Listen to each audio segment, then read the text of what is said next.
maybe get a little closer to y'all. It's a little small group, and so keep it a little bit informal. If you have questions as I go through this, feel free to ask. What I'm going to do today, what I hope to do today, let's give you a little roadmap here, is I'm not going to get into a lot of everybody knows influenza. I'm going to focus a little bit on an introduction as it relates to wild birds. Then I'm going to talk a little bit about how the Eurasian H5 viruses got here, and then how once here, how they might have spread or did spread, with particular reference to wild birds. And then finally end up with some, since this is the focus of this conference is biosecurity, talk a little bit about how we manage those risks for wild birds. So many of you probably know, all of you probably know that all the genetic material for the type A influenzas originates in the wild bird populations of the world. And in particular, two orders of, or families of wild birds, the Enceroformes, these are your waterfowl, ducks, geese, and swans, and your Charadriformes, which are your birds like your shorebirds you see here, gulls and terns. Now, it's not that avian influenza viruses can't be found in other wild species, but these are the species that we recognize as the main reservoir, meaning they can get infected, they can shed virus, and they show little to no clinical signs. And from a transmission standpoint, or a movement of a virus standpoint, these reservoirs clearly are very important. Now, we talk about spread of virus, and in particular, what we're mostly concerned about with high-path avian influenza is this intercontinental spread of viruses. And prior to the emergence of the Guangdong 1996 H5N1 virus, which you all know as the Asian strain high-path H5N1 virus, prior to the emergence of that virus in 1996, conventional wisdom was that we didn't see high-path viruses in wild birds because it had never been observed before. And the reason for that, we think, is that if all the genetic material starts in the wild birds, they have some natural immunity to these viruses. So they didn't necessarily evolve in wild birds. They start that really non-pathogenic form starts in the wild bird population. You go through some type of a reassortment in the poultry population, and then maybe even that gets you a low-path virus, and then further drift mutations in those low-path viruses, and they end up becoming high-path in poultry. Now, once in poultry, there's still H5 viruses and H7 viruses. And so we thought that they could never come back to wild birds because wild birds had the immunity to those viruses. And we had never observed it before. That all changed in really around 2000 when we started to see high-path H5N1 in wild birds. And then in 2005, the situation dramatically changed when we found not only individuals with this high-path H5N1 virus, but we saw populations in China that had the virus, and it was killing birds. But we all know that there was an incubation, these incubation periods, right? And so wild birds, depending on the species and the time of year, can move, hundreds, if not thousands of miles in a few days during that incubation period and shed virus through that whole time period. And so it wasn't until the H5N1 virus when we thought that we could at least get at least regional movement of this virus, of these viruses by wild birds. And that's how we thought it got to Europe, right? It kind of hopscotched over to Europe, potentially through the wild bird population. But because most of these birds were getting sick from that H5N1 virus, we didn't think they could make it across the Pacific or the Atlantic and get to the Western Hemisphere very effectively through those populations. And we didn't observe that happen. We still haven't observed that to happen. However, here comes the Eurasian H5 and I'll just say it once and then I'll not say it again. Clade 2.3.4.4. That's all I'm going to say. These viruses, these ones we're talking about now, these Eurasian H5 viruses that we're talking about now, they actually emerged out of those original Asian H5N1 virus. And that's the first lesson, right? The reason why we're dealing with this problem today is because globally, I'm not talking about US or any country, globally, we have not successfully dealt with the H5N1 virus. That virus is still mutating and still kicking out new pathogenic and non-pathogenic forms. And that's why we're here today talking about these Eurasian strains. And what happened is that a branch of those H5N1 viruses emerged and became these H5, in particular the H5N8 virus. Now this virus kills poultry very effectively, in particular domestic ducks. But it turns out that when it goes back into wild birds do have, at least some groups of wild birds, like the ducks, have an immunity to it. They end up being asymptomatic carriers for these H5N8 viruses. Right? Now they're asymptomatic. It doesn't appear to cause any significant illness in the animal, and so these animals go along their normal migratory routes. And that's where we believe we had the introduction of the H5N8 virus into North America. And to get everybody back, just a recap, in January of 2014, we saw our first cases in domestic ducks in South Korea in January of 2014. They battle that virus for a month or so, appears to be taken care of, but later in April of 2014, it shows up in domestic birds in Japan and in wild bird feces in Japan. Now, January to April, what's happening?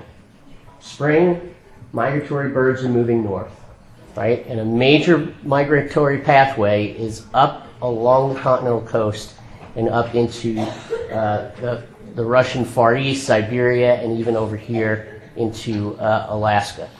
So this follows the normal pattern of the migration of birds in the spring of 2014.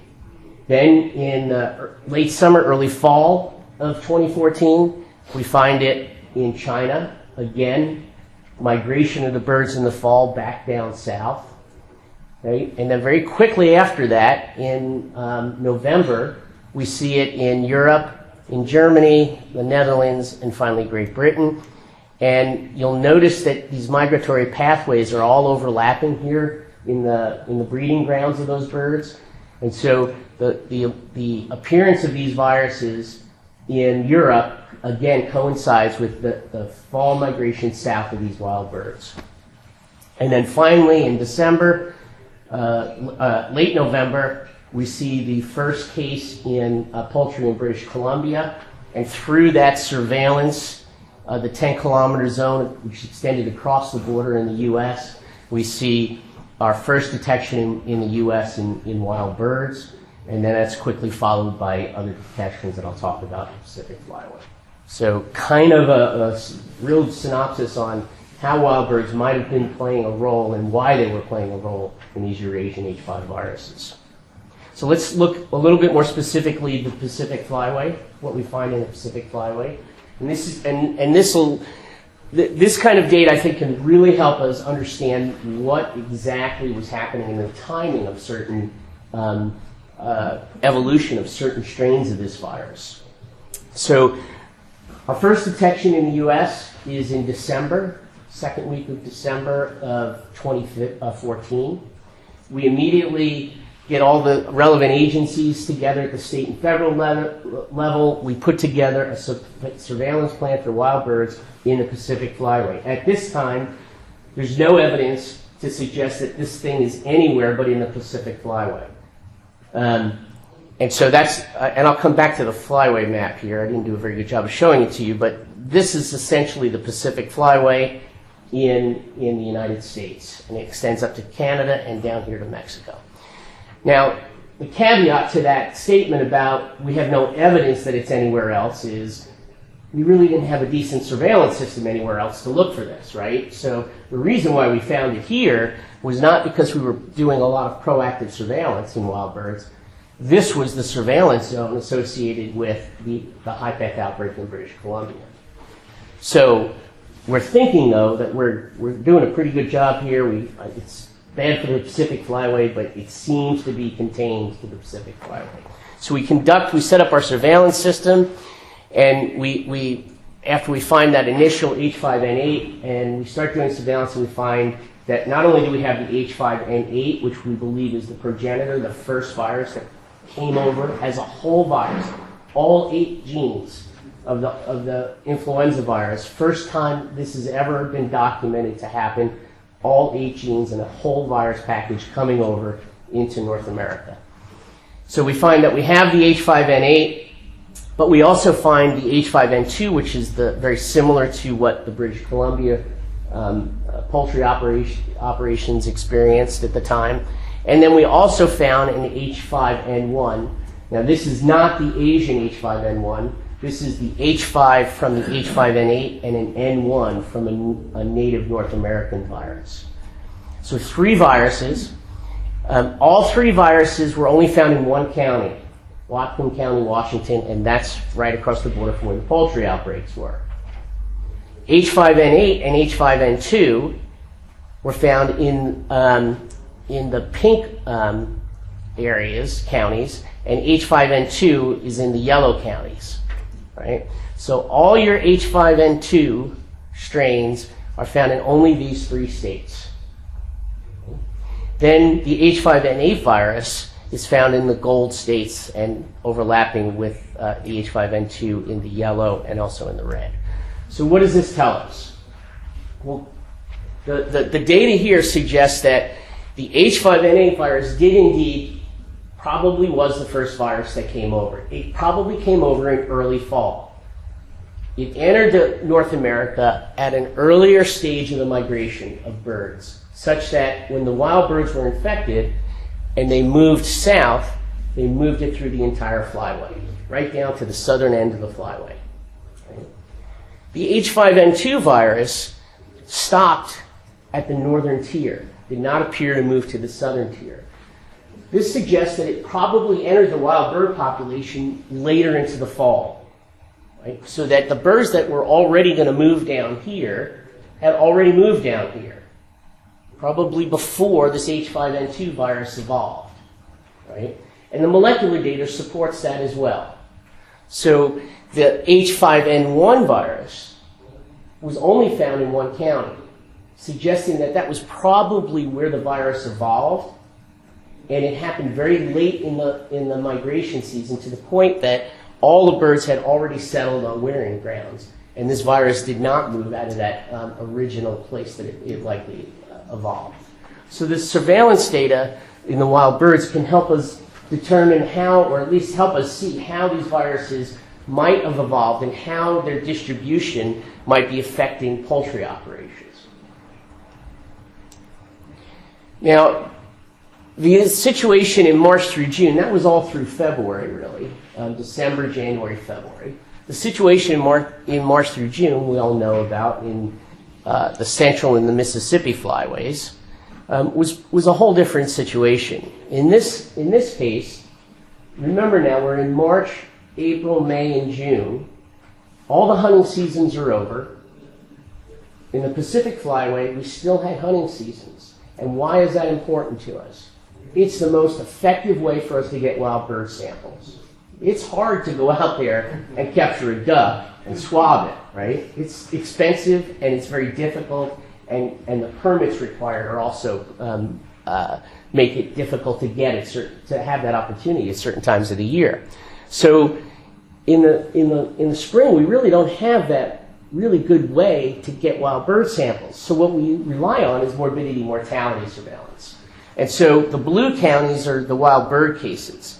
And you can see that we find some cases, and these are all H5N2 cases in wild birds.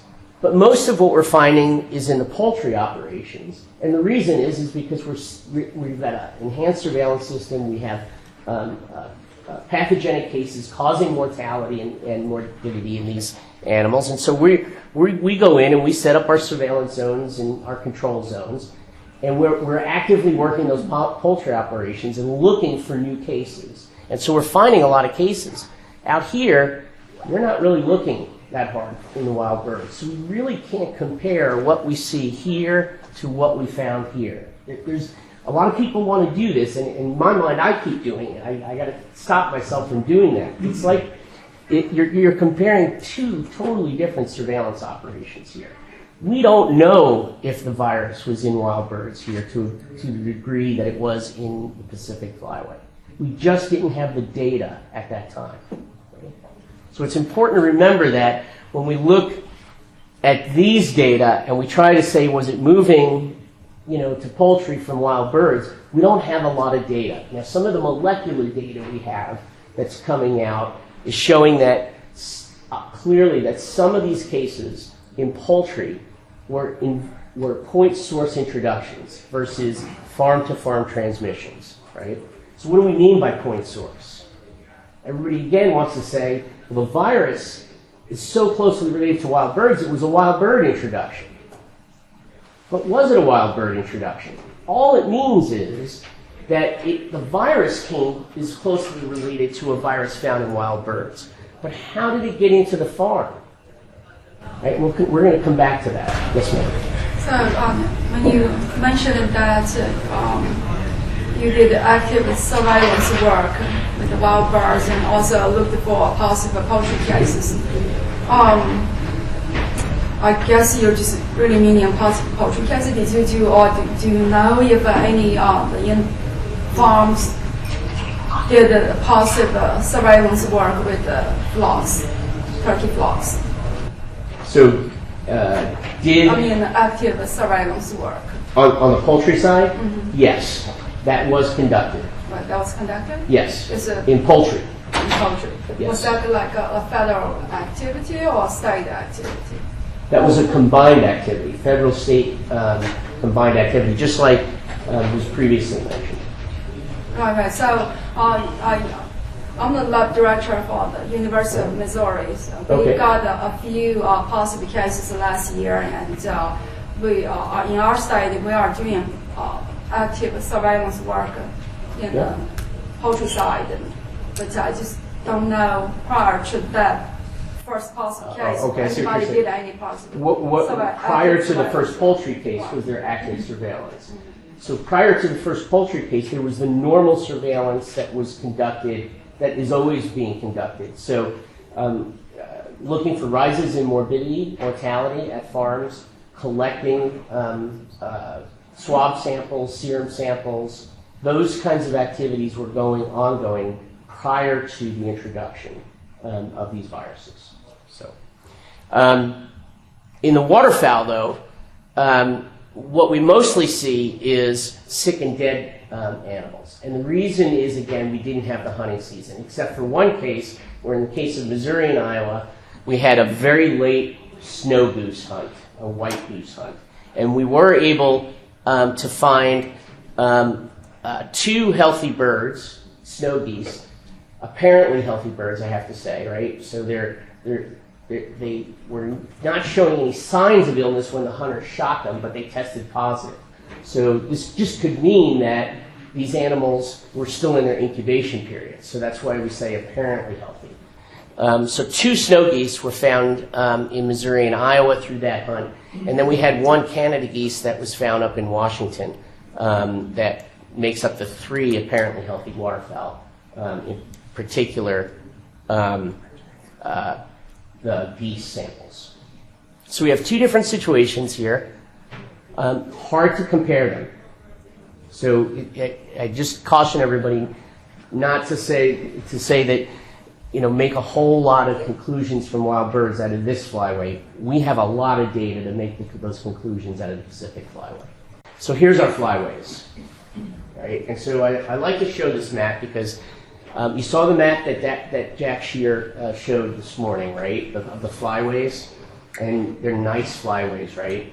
Actually, that's my slide. I use that slide all the time. Those are administrative flyways. What does that mean? It means that people say, let's make the boundary here, and the boundary here, and the boundary here, right? And we do that based on biology. So these are band recovery data from birds. So red dots are birds that were banded in the Pacific Flyway and recovered in the Pacific Flyway. Green is the Central, blue is the Mississippi, and black is the Atlantic. So you can see there's a general match with those administrative flyways. Two things I need you to note is that at the edge of these, it's not really a distinct boundary, right? So you see a lot of mixing between neighboring flyways. Right? Also, at the extremes of the flyways, the flyway system breaks down. And this is an incredibly important area right here.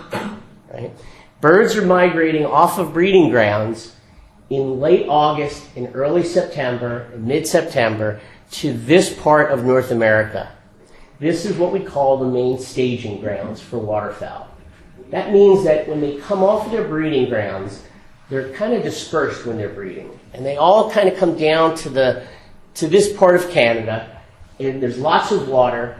There's not the big cold fronts or storms haven't started yet. And they're sitting here eating, fattening up for the migration south. And they're mixing with each other. And they're mixing across many all flyways are represented in this area. Okay? So if an introduction happened in early fall, even if it happened in the Pacific Flyway, you can easily see how birds in the Pacific Flyway could have mingled with birds in the Atlantic, the Mississippi, and the Central Flyway, right?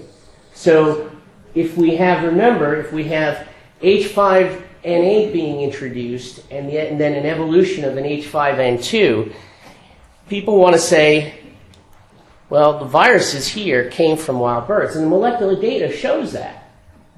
But there's really no birds moving this direction between January and March, and even April. Birds don't tend to move that way.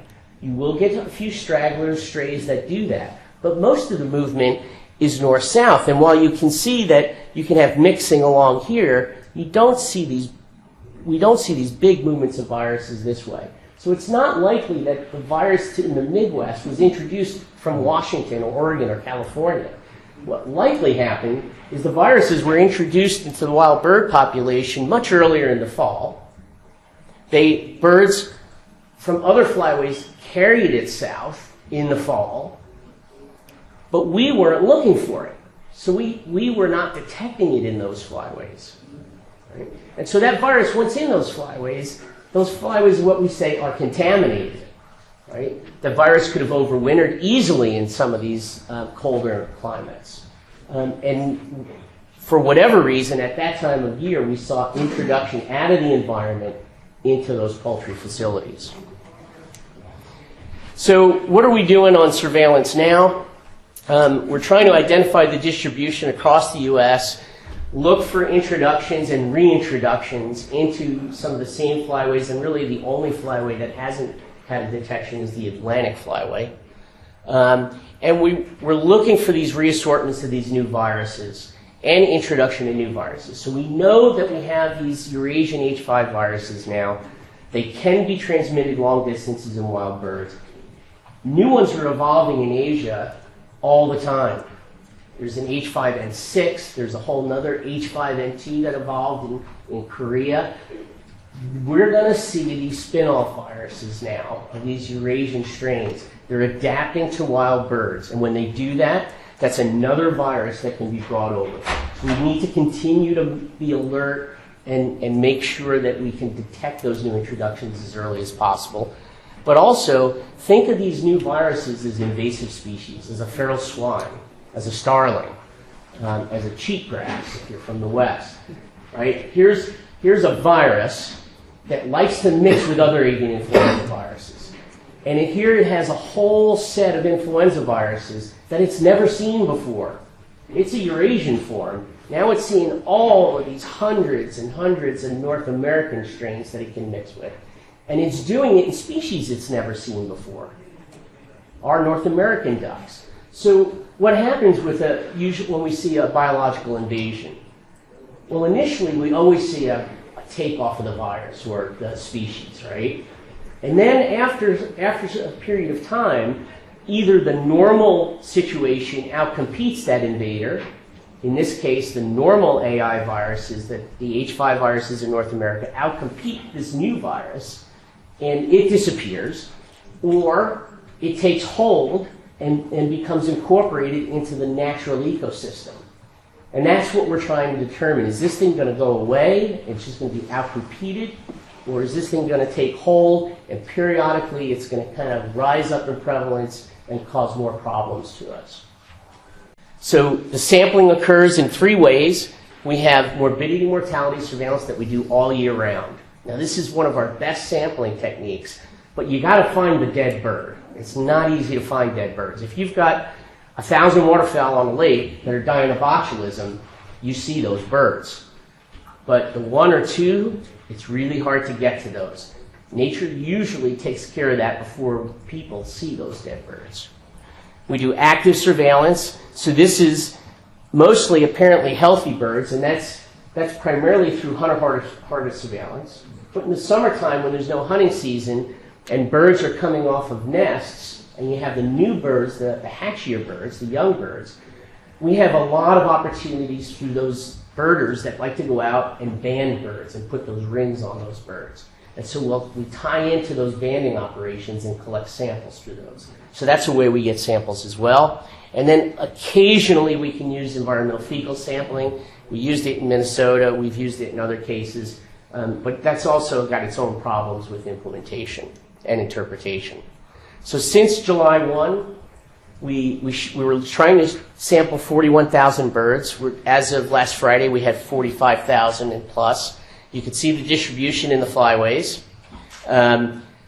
Since July 1, we've only had 2 PCR positives, both in mallards, one at the end of July, the last day of July in the Great Salt Lake region, and then the other one in Oregon in November. Now, these are unconfirmed because all we had is a PCR detection. We had no sequence, and we had no virus isolation, right? So by OIE standards, these are not high-path cases. What it does tell us is that at least into November, we had Eurasian genetic strains somewhere, right? So even though we've only found 2 PCR cases and we didn't see the large prevalence we thought we were going to see, it's probably still circulating in the environment. We don't know which way it's going to go yet. Is it going to die out, or is it going to come back in some other form or in the same form?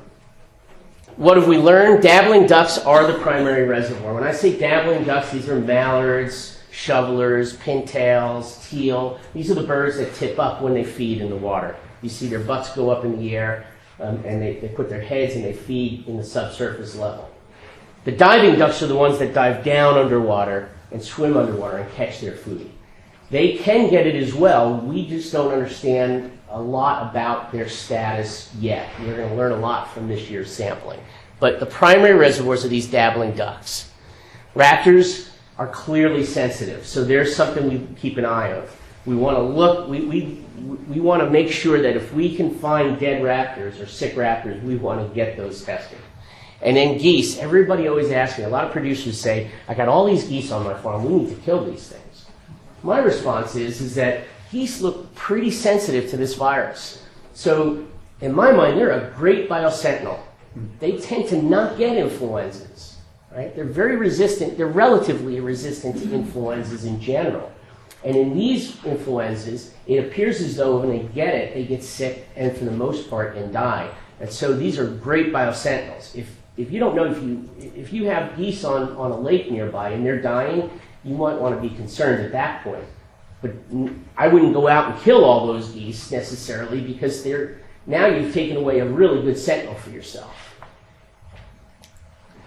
Other wildlife we looked in Iowa and in Indiana on infected poultry farms for some of these peri-domestic species like starlings and pigeons and sparrows and even some of the mammals, rats, skunks, raccoons. Really couldn't find this virus, except we found a positive lung tissue in a black-capped chickadee in Minnesota, and we really can't make much sense out of that, other than the fact that this animal was not shedding, it was not serologically positive. We found some genetic material in its lung. Makes sense. It was feeding in an infected environment. Right? Same here. No virus from any of these birds. There was several hundred that were tested. We had 5 that were serologically positive, and 1 that had PCR positive in its lung, just like that black-capped chickadee. Now, these were all from highly infected farms. The fact that we only found 5 serologically positive and only 1 that actually had genetic material in its lung, to me says that these things are probably not big players in the transmission of this virus, at least not yet.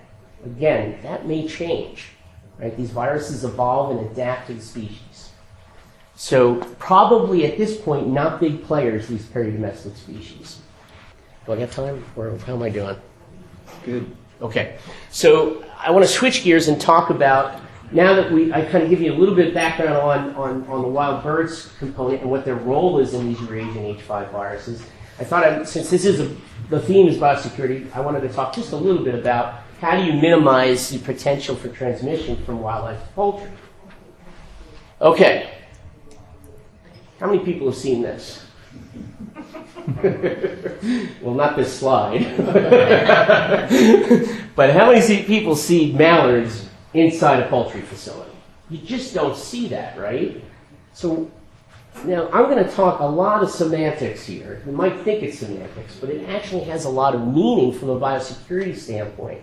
Because what producers hear is that wild birds are the cause of virus getting into my facility. This doesn't happen, right? So if this isn't happening and wild birds are carrying the virus, how does the virus get in? So what is the risk here? These are all potential risks for influenza infection at a farm. What's the biggest risk in your mind? Any guesses? Opinions. It's really opinion here. There's no right answer. People and equipment. People and equipment. So I don't have people and equipment on the slide, so what pictures represent that risk here? This is probably one of the biggest ones in my mind, right? This is a rut on a road filled with water.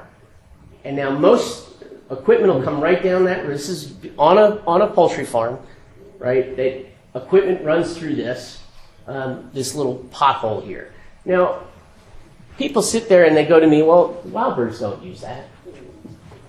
If you've been around and paid attention to wild birds on farms, you'll see ducks, geese, all kinds of birds using these ephemeral water sources. These are incredibly high risks in my mind from an environmental transmission standpoint into the farm, the buildings, right? It's not the ducks directly, it's the ducks indirectly that are causing that transmission. We need to get producers to focus on those indirect things, not to try and go out and shoot wild birds. That's almost causing a whole nother problem, and we'll talk about that in a second. This is also another one. This one doesn't look that big, and it's not the best picture. I'll show you another one of a lake, and here's a poultry facility in the background here. Equipment will come through this area, but also, as I'll show in some of the other pictures, people like to be around water, right? And so if you're not thinking biosecurity, and you're thinking, if your head is into wild birds are causing the problem, and you walk out on your lunch break, and you want to sit, you've been inside, you've been working in a poultry barn, you want to be outside, get some fresh air, look at some pretty scenery, people are just attracted to these areas. And they go out, they sit at these areas, they eat, they have lunch, they might drive their ATV out there, and then they come back into the facility, and they're not thinking that they've just been contaminated, right? I mean, so it's a frame of mind. It's as we heard earlier today. People think, well, once I'm on the property, everything's good, but really everything isn't good. And we have to start getting our producers to think about how we're going to manage these water sources as well as other wildlife species. So standing water use is just, in my mind, one of the greatest risks from environmental transmission of influenzas. Here's a nice pond. It's right next to the barn. You can just see people wanting to be here. Take a look. What's on those? Can I see any fish? Or is there any birds on this pond? Or maybe I just want to hang out here for lunch.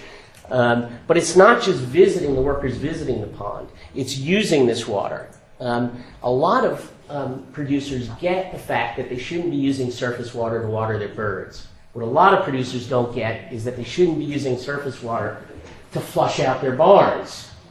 Right? That's a whole other step of education that needs to be done.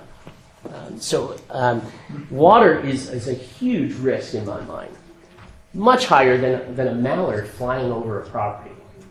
The chance of that mallard, or even a group of mallards, defecating influenza virus at a quantity that would be significant enough to cause infection in the barn is very unlikely compared to what we see around water sources. We don't recommend shooting wild birds.